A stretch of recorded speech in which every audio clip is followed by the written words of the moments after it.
Durante 42 años creí comprender el significado de la palabra vivir. Me equivoqué profundamente. Lo que yo llamaba vida no era sino una sucesión de días mecánicos, una rutina implacable donde el alma se adormecía bajo el peso de las obligaciones materiales y la ambición desmedida. Hoy, después de haber experimentado aquello que ningún lenguaje humano puede describir con justicia, comprendo que pasé décadas enteras sin estar verdaderamente presente en mi propia existencia. Mi nombre es Eduardo Castellanos. Nací en una familia modesta de comerciantes en la ciudad de Monterrey, donde el trabajo duro se consideraba la única virtud digna de respeto. Desde niño aprendí que el valor de un hombre se medía por su capacidad de proveer, de acumular, de ascender socialmente. Mi padre, hombre silencioso y austero, dedicó su vida entera a un pequeño negocio de ferretería que apenas nos mantenía por encima de la indigencia. Nunca lo vi sonreír sin motivo. Nunca escuché de sus labios una palabra de ternura. El afecto era, en su cosmovisión, un lujo innecesario que debilitaba el carácter. Crecí, pues, en un hogar donde el silencio reinaba como soberano absoluto. Mi madre, mujer resignada y piadosa, encontraba consuelo únicamente en la oración vespertina y en la lectura de textos devotos que guardaba celosamente en su habitación. Entre ambos existía una distancia invisible pero infranqueable, un abismo de palabras no pronunciadas que yo, siendo niño, percibía sin comprenderlo. Aprendí a callar mis emociones, a considerar la expresión de los sentimientos como debilidad impropia de varones. En aquella casa, el amor era un concepto abstracto que jamás se manifestaba en gestos concretos. A los 18 años ingresé a la universidad para estudiar administración de empresas. Mi objetivo era claro y obsesivo: escapar de la mediocridad económica que había marcado mi infancia. Mientras mis compañeros disfrutaban de la juventud con despreocupación natural, yo dedicaba cada hora disponible al estudio y al trabajo. Conseguí empleo en una empresa de distribución comercial, donde mi eficiencia y mi disposición a sacrificar cualquier cosa por el ascenso profesional fueron rápidamente advertidas por mis superiores. A los 25 años me casé con Mariana, una mujer dulce y paciente que conocí en una reunión familiar. Debo confesar, con la vergüenza que produce la honestidad tardía, que no me casé por amor en el sentido profundo de la palabra. Me casé porque así correspondía hacerlo, porque un hombre de mi edad y posición necesitaba establecer un hogar respetable. Mariana merecía un compañero que la mirara con devoción, que valorara la luz suave de su presencia. Yo solo veía en ella una pieza más del rompecabezas de mi proyecto de vida. Esposa apropiada, futura madre de mis hijos, administradora competente del hogar. Tuvimos 2 hijas, Sofía y Daniela. Recuerdo el día en que nació Sofía, mi primogénita. Sostuve en mis brazos aquel pequeño ser indefenso y sentí casi nada. Una satisfacción abstracta, tal vez, la confirmación de haber cumplido otro requisito social. Pero no experimenté esa transformación radical que otros hombres describen al convertirse en padres. Mi corazón permaneció curiosamente intacto, como si estuviera protegido por una coraza invisible que impedía la entrada del amor verdadero. Dediqué los siguientes 15 años a construir una carrera brillante. Ascendí rápidamente en la empresa, asumí posiciones de mayor responsabilidad, duplicaba y triplicaba mis ingresos. Compramos una casa amplia en un vecindario elegante, automóviles costosos, membresías en clubes exclusivos. Desde cualquier perspectiva externa, yo era un hombre exitoso, un ejemplo de superación personal. Sin embargo, en el silencio de las noches, cuando el cansancio no me permitía conciliar el sueño inmediatamente, una inquietud vaga me visitaba como un fantasma persistente. Mis hijas crecieron prácticamente sin mi presencia real. Yo estaba físicamente en la casa durante algunas horas cada semana, pero mi mente permanecía siempre ausente, preocupada por negocios, estrategias comerciales, reuniones importantes. Cuando Sofía cumplió 8 años y me pidió que la ayudara con un proyecto escolar sobre la familia, inventé una excusa relacionada con el trabajo y delegué la tarea en Mariana. Vi el destello de decepción en sus ojos oscuros, pero no me detuve a considerar el daño que estaba causando. El proyecto podía esperar, pensé, los negocios no. Mariana intentó, con paciencia admirable, mantener viva la conexión entre nosotros. Organizaba cenas especiales, sugería vacaciones familiares, me pedía que dedicara tiempo a nuestras hijas. Yo asentía distraídamente, prometía cambios que nunca llegaban y continuaba con mi rutina implacable. Poco a poco la luz en sus ojos se fue apagando. Dejó de pedirme atención, dejó de esperarme con entusiasmo. Nuestra relación se transformó en una coexistencia educada pero vacía, un arreglo práctico desprovisto de intimidad verdadera. El orgullo era mi pecado fundamental, aunque entonces no lo reconocía así. Me consideraba superior a otros hombres por mi capacidad de trabajo, mi disciplina férrea, mi éxito material. Miraba con desdén a quienes priorizaban el tiempo familiar sobre las oportunidades profesionales. Los consideraba débiles, poco ambiciosos, conformistas. Ahora comprendo que ellos poseían una sabiduría que a mí me faltaba completamente. Entendían que el verdadero valor de la existencia no reside en las posesiones materiales ni en los títulos profesionales, sino en la calidad de nuestras relaciones humanas, en la capacidad de amar y ser amado. La indiferencia fue otro de mis vicios característicos. Me volví insensible al sufrimiento ajeno, incluso al de mis seres más cercanos. Cuando mi madre enfermó gravemente, visité el hospital solo 2 veces en 3 semanas. Argumentaba que mis responsabilidades laborales no me permitían mayor dedicación. La verdad era más sombría. Simplemente no quería enfrentarme a la fragilidad humana, a la inevitabilidad de la muerte, a las emociones intensas que tales situaciones despiertan. Prefería la comodidad fría de mi oficina, donde todo podía controlarse con estrategias y números. Mi padre falleció cuando yo tenía 37 años. Durante su velorio permanecí sereno y compuesto, recibiendo condolencias con cortesía formal. No derramé una sola lágrima.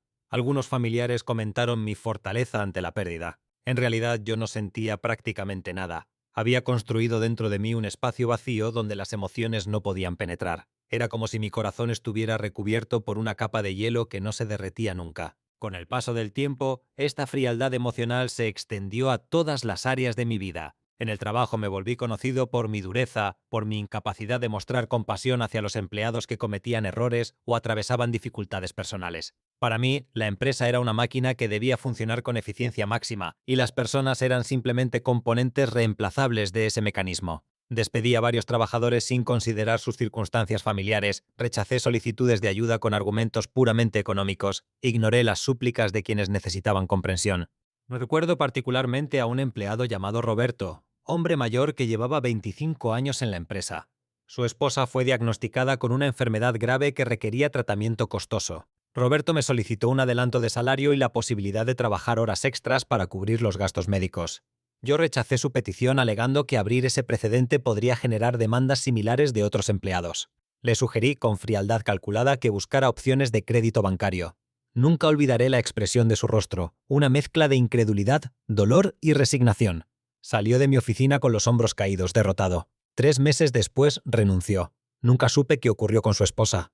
En mi hogar, la distancia emocional se había vuelto un abismo insalvable. Sofía, mi hija mayor, se transformó en una adolescente introvertida que evitaba mi presencia. Daniela, la menor, intentaba todavía captar mi atención con logros escolares y pequeños gestos de afecto que yo recibía con aprobación mecánica, pero sin verdadero interés. Mariana había dejado de hablarme de cualquier cosa significativa. Nuestras conversaciones se limitaban a asuntos prácticos, cuentas por pagar, reparaciones domésticas, horarios de actividades. El amor, si alguna vez existió entre nosotros, había muerto por inanición. No puedo culpar únicamente a mi educación familiar o a las presiones sociales por la persona en que me convertí. Es cierto que crecí en un ambiente emocionalmente árido, que la cultura en la que me formé valoraba excesivamente el éxito material, pero otros hombres con historias similares eligieron caminos diferentes. Yo tomé decisiones conscientes día tras día, año tras año, que me alejaron progresivamente de mi propia humanidad. Elegí la ambición sobre el amor, el control sobre la vulnerabilidad, la acumulación sobre la generosidad. A los 42 años, mi vida aparentaba ser un triunfo absoluto. Ocupaba un puesto directivo en la empresa, mi sueldo era envidiable, mi reputación profesional estaba consolidada. Sin embargo, en el fondo de mi ser, en ese lugar secreto que ni siquiera yo me atrevía a examinar con honestidad, existía un vacío doloroso. Era como si hubiera construido un edificio magnífico sobre arena movediza, como si toda mi existencia careciera de fundamento sólido. Las noches se habían vuelto particularmente difíciles. Sufría de insomnio crónico, aunque me negaba a admitir que se trataba de un problema psicológico. Atribuía mis dificultades para dormir al estrés laboral, a la edad, a cualquier causa física que no requiriera introspección. La verdad era que, en el silencio oscuro de la madrugada, la conciencia intentaba hacerse escuchar, pero yo la silenciaba con determinación, tomaba algún medicamento, revisaba correos electrónicos en mi teléfono, cualquier cosa para evitar el encuentro con mi propia alma.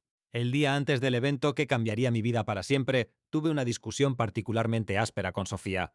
Ella había decidido estudiar arte en la universidad, una elección que yo consideraba completamente irracional. Le dije, con dureza calculada para quebrar su resistencia, que no financiaría una carrera sin futuro económico, que debía elegir algo práctico como ingeniería o derecho. Ella lloró, me suplicó que comprendiera su vocación. Yo permanecí inflexible. Mariana intentó intervenir, pero la rechacé con un gesto despectivo. Esa noche Sofía no bajó a cenar. Mariana me informó que nuestra hija estaba encerrada en su habitación, devastada. Yo no sentí remordimiento alguno. Pensé que era necesario ser firme, que los jóvenes debían aprender a tomar decisiones sensatas, aunque fueran dolorosas. Me retiré a mi estudio, revisé algunos documentos, bebí un whisky mientras contemplaba por la ventana las luces de la ciudad. No imaginaba que al día siguiente todo mi mundo se derrumbaría, que sería confrontado con la verdad terrible de mi existencia vacía. Así era yo antes de morir sin morir, antes de experimentar aquello que ninguna palabra puede capturar completamente. El momento en que la conciencia se desprende del cuerpo y contempla, con claridad devastadora, la verdad sobre sí misma. La mañana del día que cambiaría mi existencia entera comenzó como cualquier otra. Me levanté a las 6 en punto, con la puntualidad mecánica que había cultivado durante décadas. Mariana aún dormía, o tal vez fingía dormir para evitar el encuentro incómodo que se había vuelto habitual entre nosotros. No lo sabré nunca.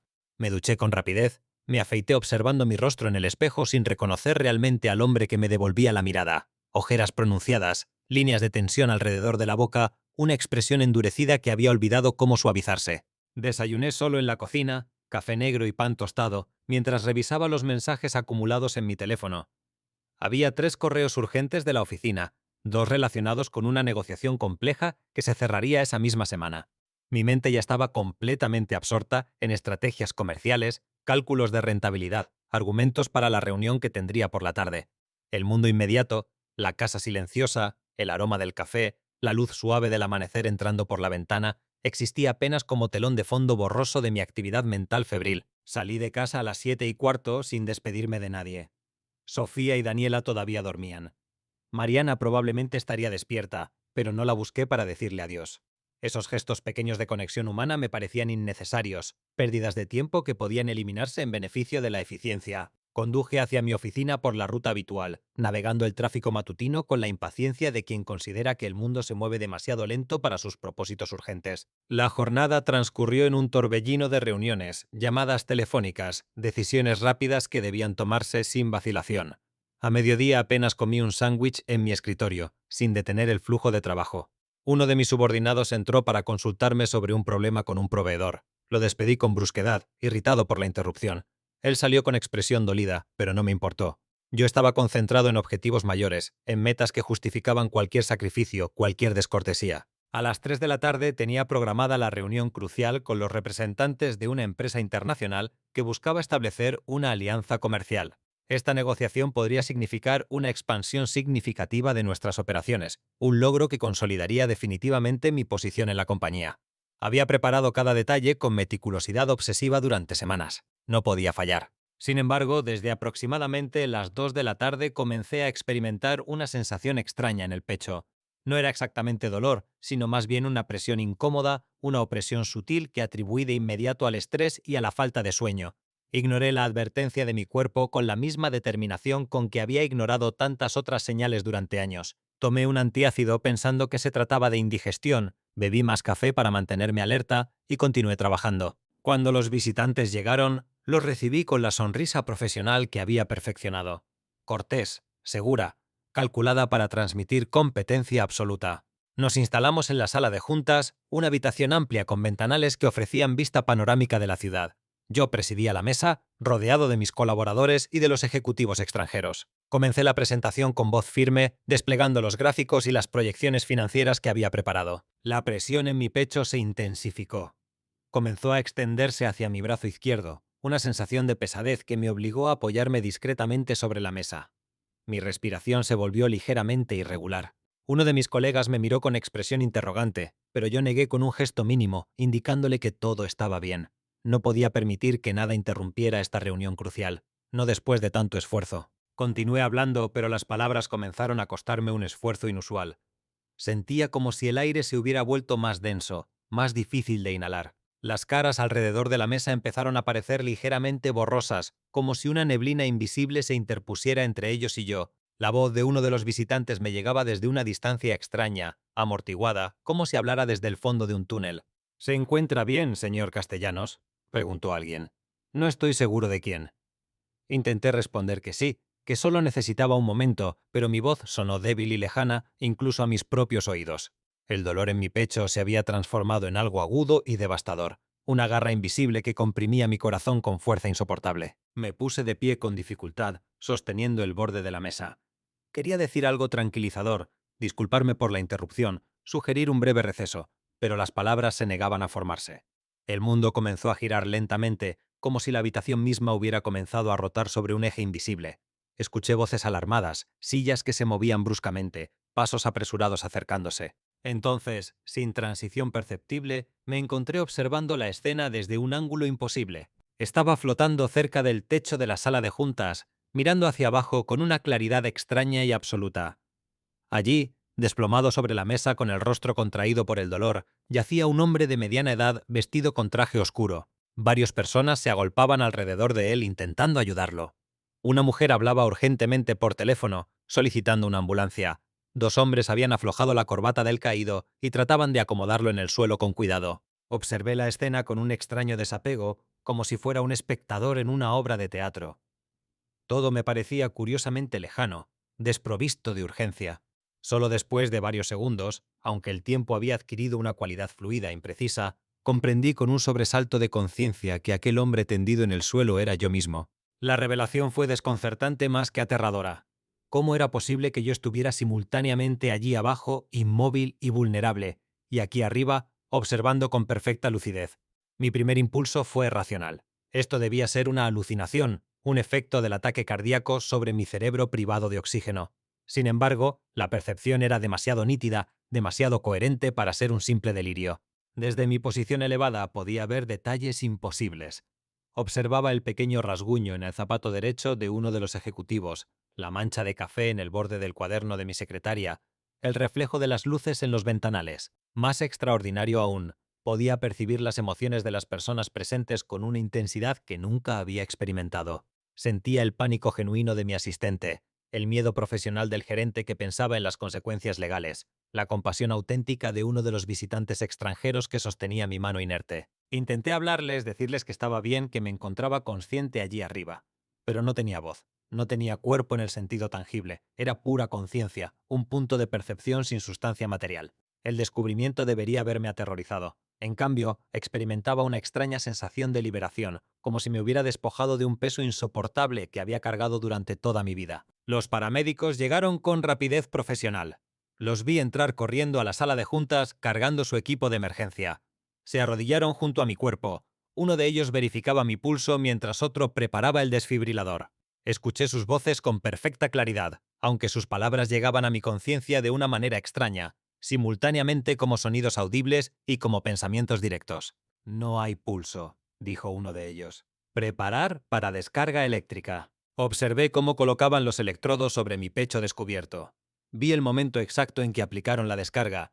Mi cuerpo se arqueó violentamente, sacudido por la corriente eléctrica, para luego caer de nuevo inerte sobre el suelo. Desde mi perspectiva elevada, la escena tenía una cualidad irreal, como si estuviera observando un documental médico en lugar de mi propia muerte potencial. Otra vez, ordenó el paramédico principal.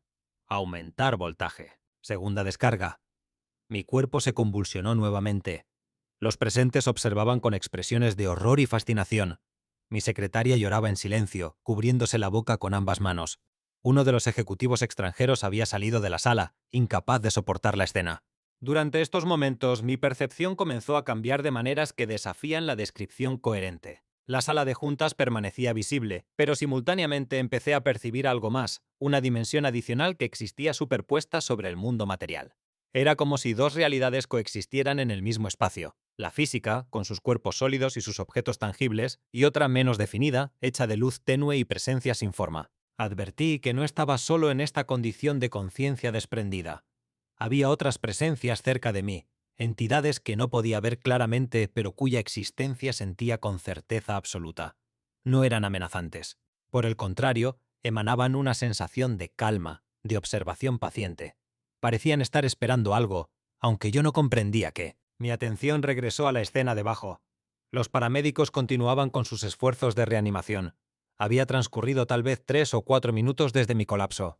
Uno de ellos aplicaba compresiones torácicas rítmicas mientras el otro preparaba medicamentos de emergencia.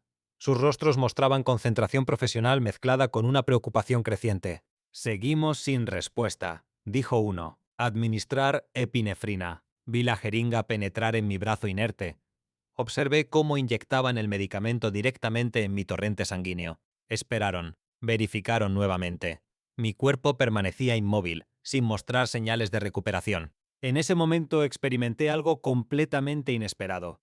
Comencé a sentir una atracción, un tirón suave pero insistente que parecía invitarme a alejarme de la escena. No era una fuerza física, sino algo más sutil, una llamada que surgía desde algún lugar que no podía identificar. Era como si alguien me susurrara sin palabras: «Ven, es momento de partir». La habitación comenzó a difuminarse. Los sonidos se volvieron más lejanos. La luz del atardecer que entraba por los ventanales adquirió una cualidad dorada, sobrenatural. Las presencias que había sentido cerca de mí se hicieron más evidentes, más definidas. Percibía ahora contornos vagos, formas luminosas que parecían aguardar pacientemente mi decisión. Pero antes de ceder completamente a esa atracción, algo me detuvo. Giré mi atención, aunque girar no es la palabra correcta, pues yo no tenía cuerpo que girar, hacia la puerta de la sala de juntas. Alguien había llegado corriendo. Era Mariana. No sé cómo había sido notificada tan rápidamente, ni cómo había logrado llegar a la oficina en tan poco tiempo. Pero allí estaba, con el rostro desencajado por el terror, empujando a las personas que bloqueaban su camino hacia mi cuerpo. Se arrodilló junto a mí, tomó mi mano fría, y comenzó a llorar con una desesperación que nunca le había visto. «Eduardo», suplicaba entre sollozos, «no te vayas. Por favor, no me dejes». La intensidad de su dolor me atravesó como un relámpago de conciencia. Durante 42 años había vivido junto a esta mujer sin verla realmente, sin apreciar la profundidad de su amor paciente, sin corresponder a su dedicación constante. Ahora, desde mi perspectiva desencarnada, podía sentir la magnitud de su sufrimiento, la autenticidad de su afecto. Y junto con esa percepción llegó algo más, un destello de comprensión sobre mi propia ceguera emocional, mi arrogancia, mi crueldad involuntaria pero devastadora. Los paramédicos le pidieron que se apartara para continuar con las maniobras de reanimación. Ella obedeció sin soltar mi mano, aferrándose a ese último contacto físico como si pudiera anclarme a la vida mediante la fuerza de su voluntad. «Tercera descarga», anunció el paramédico. «Esta podría ser la última oportunidad». Observé cómo preparaban el desfibrilador nuevamente. En ese instante, suspendido entre dos mundos, experimenté una claridad devastadora. Comprendí con certeza absoluta que si cedía a la atracción que me llamaba, si me alejaba definitivamente de aquella sala y aquel cuerpo, estaría abandonando no solo la vida física, sino también la posibilidad de reparar el daño que había causado, de aprender las lecciones que había ignorado, de convertirme en el hombre que siempre debí ser. No sé si fue una decisión consciente o un impulso instintivo.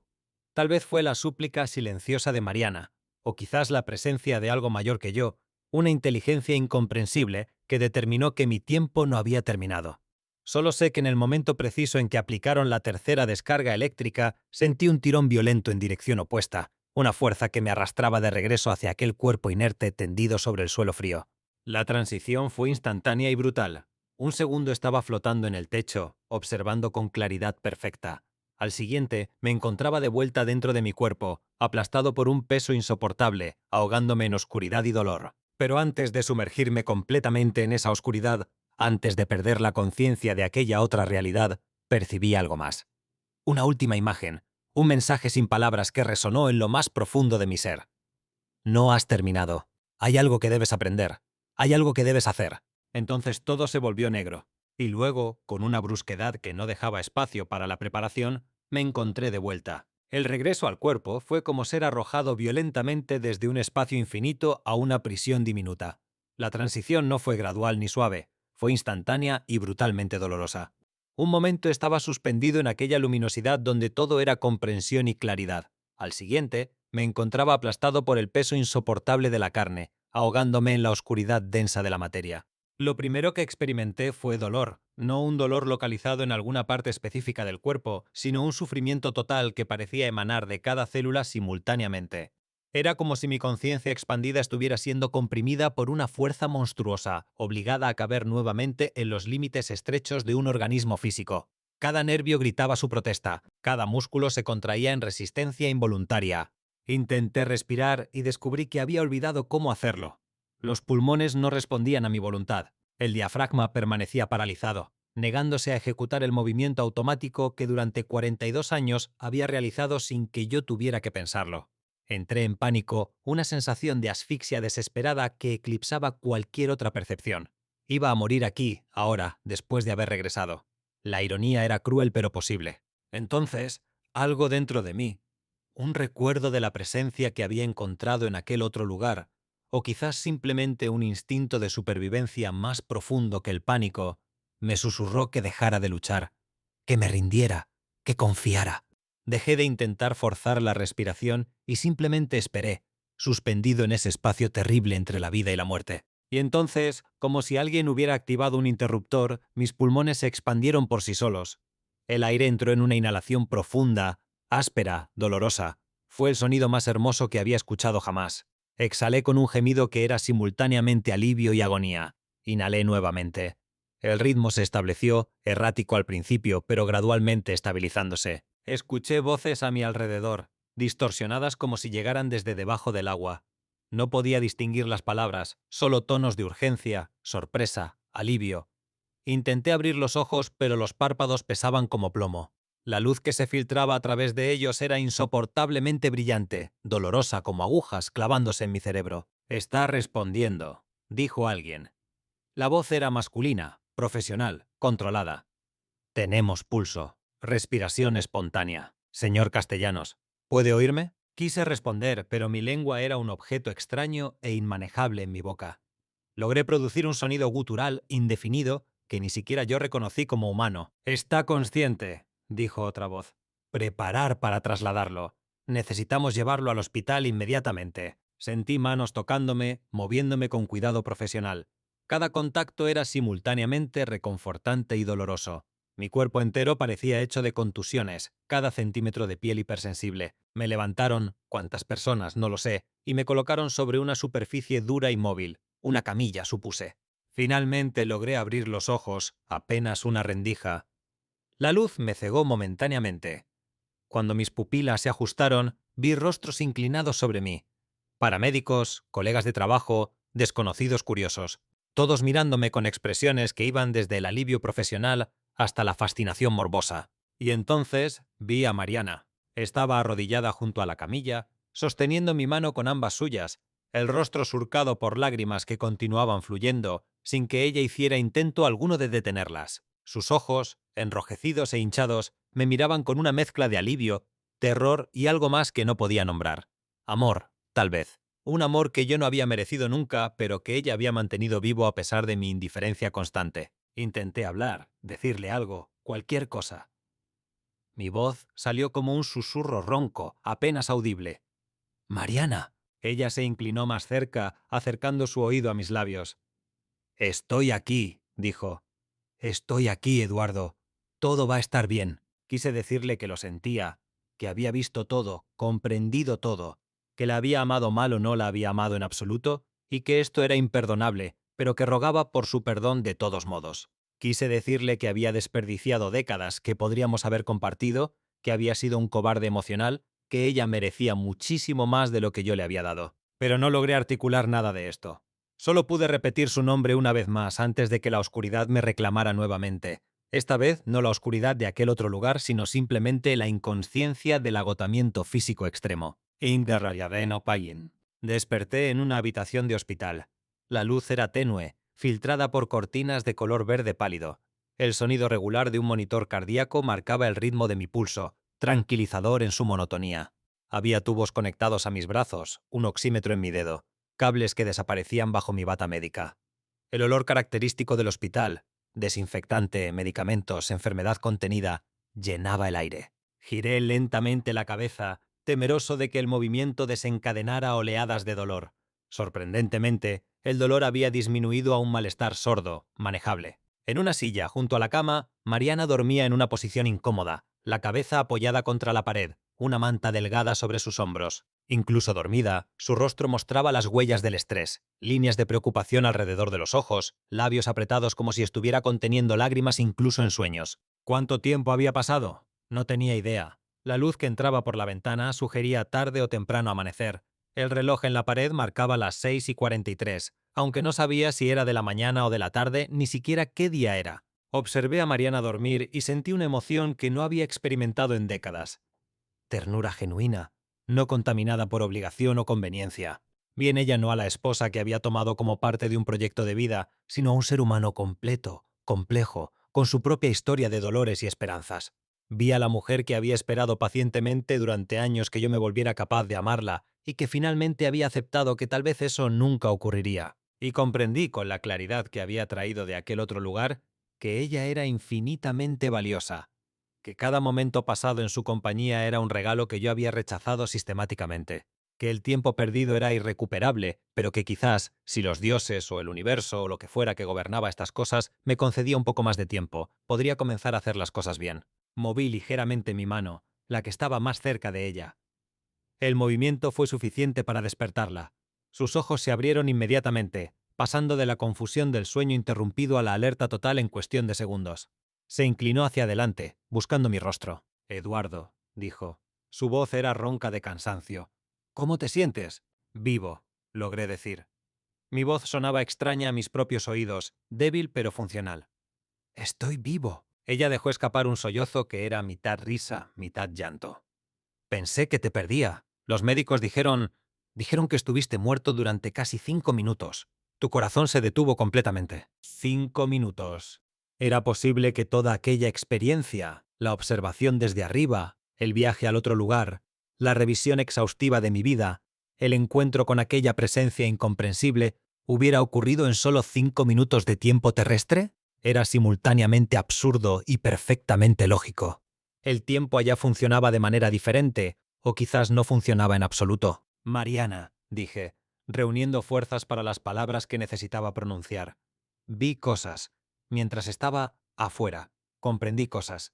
Ella me miró con expresión cautelosa, probablemente temiendo que el trauma hubiera afectado mi mente. No tienes que hablar ahora, dijo gentilmente. Necesitas descansar, recuperarte. No, insistí, aunque el esfuerzo me agotaba. Necesito decirte esto. Necesito que sepas que lo siento. Siento todo. Siento los años desperdiciados, la frialdad, la indiferencia.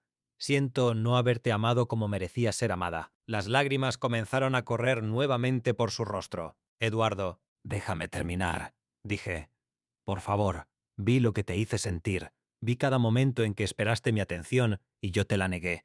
Vi cómo la esperanza en tus ojos se fue apagando año tras año, y sentí tu dolor como si fuera mío. Fue insoportable, Mariana. Y lo peor es que fue absolutamente merecido. Ella tomó mi mano entre las suyas, apretándola con una fuerza que contradecía su apariencia frágil. No sé qué viste, dijo lentamente. No sé si fue real o algún tipo de alucinación causada por la falta de oxígeno en tu cerebro. Pero si te ha hecho comprender algo, si te ha cambiado de alguna manera, entonces tal vez valió la pena este horror. Fue real, afirmé con toda la convicción que pude reunir. Más real que cualquier cosa que haya experimentado antes. Y sí, me ha cambiado. No sé todavía cómo expresarlo completamente, pero no puedo seguir siendo el hombre que fui. No después de haber visto lo que vi. Permanecimos en silencio durante varios minutos, ella sosteniendo mi mano, yo reuniendo la energía necesaria para continuar existiendo en aquel cuerpo maltratado. Finalmente, ella habló de nuevo. Las niñas quieren verte, dijo. Sofía y Daniela han estado esperando afuera desde anoche. Los médicos solo me dejaron entrar a mí porque soy tu esposa. Sofía, el recuerdo de nuestra última conversación me golpeó como un puño en el estómago. La había herido profundamente solo 2 noches atrás. Había rechazado sus sueños con crueldad calculada. Y ahora ella estaba aquí, esperando para verme a pesar de todo. Quiero verlas, dije. Necesito verlas. Necesito hablar con Sofía especialmente. Necesito decirle... Lo sé, interrumpió Mariana suavemente. Ella me contó sobre la discusión. Estaba devastada, Eduardo. Pero cuando recibió la noticia de tu ataque cardíaco, todo eso pasó a segundo plano. Solo quería que sobrevivieras. La culpa que sentí en ese momento era física, un peso real en mi pecho que no tenía nada que ver con mi condición cardíaca. He sido un padre terrible, dije, y las palabras salieron con dificultad porque reconocer esta verdad en voz alta era más doloroso que cualquier malestar físico. Un esposo terrible. Una persona terrible. No digas eso, dijo Mariana, aunque su tono carecía de convicción absoluta. Has sido distante, enfocado en cosas equivocadas. Pero no terrible. Y si realmente quieres cambiar, si esta experiencia te ha enseñado algo, entonces todavía hay tiempo, todavía hay posibilidad. Un médico entró entonces, interrumpiendo nuestra conversación. Era un hombre de mediana edad con expresión seria, pero no carente de amabilidad. Revisó mis signos vitales, hizo algunas preguntas básicas sobre mi estado, examinó los monitores con ojo experto. Ha tenido mucha suerte, señor Castellanos, dijo finalmente. Un infarto masivo como el que sufrió tiene una tasa de supervivencia muy baja, especialmente cuando el corazón se detiene durante tanto tiempo. El hecho de que haya sobrevivido sin daño cerebral aparente es, bueno, algunos lo llamarían milagroso. ¿Cuánto tiempo tendré que quedarme aquí?, pregunté. Al menos una semana, posiblemente 2. Necesitamos estabilizarlo completamente, hacer estudios exhaustivos, determinar el alcance del daño cardíaco y diseñar un plan de tratamiento. Probablemente necesitará cirugía, tal vez la colocación de stents, definitivamente medicación de por vida. Su corazón ha sufrido un trauma significativo. Asentí, aceptando esta nueva realidad. Mi cuerpo, que había abusado sistemáticamente mediante el estrés, la falta de sueño, la alimentación descuidada y la ausencia total de ejercicio, finalmente había cobrado su factura. Ahora debería vivir con las consecuencias, con un corazón debilitado que me recordaría constantemente mi mortalidad. Extrañamente, no sentí resentimiento ante esta perspectiva. En cambio, experimenté algo parecido a la gratitud. Me habían concedido una segunda oportunidad, un tiempo adicional que no merecía, pero que de todos modos había recibido. Lo que hiciera con ese tiempo determinaría si valía la pena salvarlo. Durante los días siguientes, mientras permanecía en el hospital sometido a pruebas y tratamientos, comencé el proceso lento y doloroso de reintegrarme a mi vida con una conciencia completamente nueva. Fue como aprender a caminar nuevamente, excepto que en este caso estaba aprendiendo a ser humano de una manera que nunca había logrado antes. Hubo momentos en que mi antigua personalidad intentaba reafirmarse. Me encontraba cayendo en la impaciencia, en el juicio severo, en la tendencia a controlar. Pero ahora, gracias a lo que había experimentado durante aquellos 5 minutos fuera del cuerpo, tenía una conciencia nueva de estos patrones. Podía observarlos surgir y, con esfuerzo deliberado, elegir responder diferente. Renuncié a mi puesto en la empresa. Fue una decisión que hubiera sido impensable para el hombre que era antes del infarto. Mi identidad entera había estado construida alrededor de mi éxito profesional, mi posición, mi poder dentro de la organización. Pero ahora veía con claridad que había sacrificado todo lo verdaderamente valioso en el altar de una ambición que finalmente no significaba nada. La decisión causó sorpresa y especulación entre mis colegas. Algunos pensaron que el infarto había dañado mi cerebro de maneras que los médicos no habían detectado. Otros asumieron que estaba usando una estrategia compleja para obtener una compensación mayor. Ninguno de ellos podía comprender que simplemente ya no valoraba lo que antes había considerado supremamente importante. Con el dinero que había ahorrado durante años de trabajo obsesivo, teníamos suficiente para vivir con comodidad durante un tiempo considerable. Decidí dedicar mi energía recuperada a cosas completamente diferentes.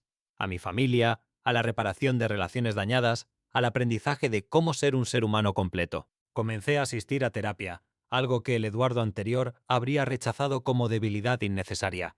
Descubrí que hablar honestamente sobre mi experiencia, sobre los patrones de mi vida, sobre el daño que había causado, era simultáneamente doloroso y liberador. Mi terapeuta, una mujer sabia llamada Dr. Méndez, me ayudó a comprender que la experiencia que había tenido, fuera lo que fuera en términos de realidad objetiva, había funcionado como un catalizador para cambios que yo necesitaba hacer desde hacía décadas. No importa si fue una visión genuina de otra realidad o una construcción de tu cerebro bajo estrés extremo, me dijo en una de nuestras sesiones. Lo importante es que te dio acceso a verdades sobre ti mismo que habías mantenido ocultas. Ahora tienes la responsabilidad de vivir acorde con esas verdades. Mariana y yo comenzamos a reconstruir nuestra relación desde cero. Fue incómodo al principio, como dos extraños aprendiendo a conocerse. Había tanto daño acumulado, tanta distancia que había parecido insalvable. Pero poco a poco, conversación por conversación, comenzamos a construir algo nuevo. Una noche, aproximadamente 3 meses después del infarto, estábamos sentados juntos en el sofá de la sala. Simplemente sentados, sin televisión ni teléfonos, solo nosotros dos en el silencio cómodo que caracteriza a las parejas que genuinamente disfrutan la compañía del otro. Mariana apoyó su cabeza sobre mi hombro, y yo pasé mi brazo alrededor de ella. ¿Sabes qué es lo más extraño?, dijo ella. Que nunca te había visto así, relayado, presente, realmente aquí conmigo. Es porque nunca estuve realmente aquí antes, respondí. Estaba siempre en mi cabeza, planeando, calculando, preocupándome por cosas que ahora veo que no importaban en absoluto. ¿Extrañas tu trabajo?, preguntó. Lo consideré honestamente. A veces extraño la sensación de ser importante, de tener poder, de controlar cosas, pero cuando realmente pienso en ello, me doy cuenta de que esa sensación era una ilusión. Yo no controlaba nada importante, y lo que pensaba que me hacía importante era en realidad lo que me hacía vacío. Ella se incorporó para mirarme directamente. ¿Qué fue realmente lo que viste, Eduardo? Cuando tu corazón se detuvo, ¿qué experimentaste? Era una pregunta que me había hecho muchas veces desde entonces. Había intentado describir la experiencia a Mariana, a mis hijas, a mi terapeuta, pero las palabras siempre parecían inadecuadas. ¿Cómo explicar la calidad de aquella luz que no era luz física? ¿Cómo transmitir la naturaleza de aquella presencia que no era un ser sino una conciencia vasta e incomprensible? ¿Cómo comunicar la intensidad de vivir el dolor que había causado a otros como si fuera mi propio dolor? Vi la verdad, dije finalmente. Vi que todo lo que pensaba que importaba no importaba en absoluto. Y todo lo que pensaba que no importaba, el amor, la conexión, la compasión, la presencia genuina con otros, era lo único que realmente importaba. Vi que cada acción tiene consecuencias que se extienden mucho más allá de lo que podemos percibir. Vi que estamos todos conectados de maneras que normalmente no podemos sentir. Y vi que el amor no es un sentimiento opcional o un lujo, sino la estructura misma de la realidad. Mariana permaneció en silencio durante un largo momento. Finalmente dijo: no estoy segura de creer en experiencias místicas o visiones del más allá, pero sí creo en el cambio que veo en ti, y eso es suficiente para mí. Of day.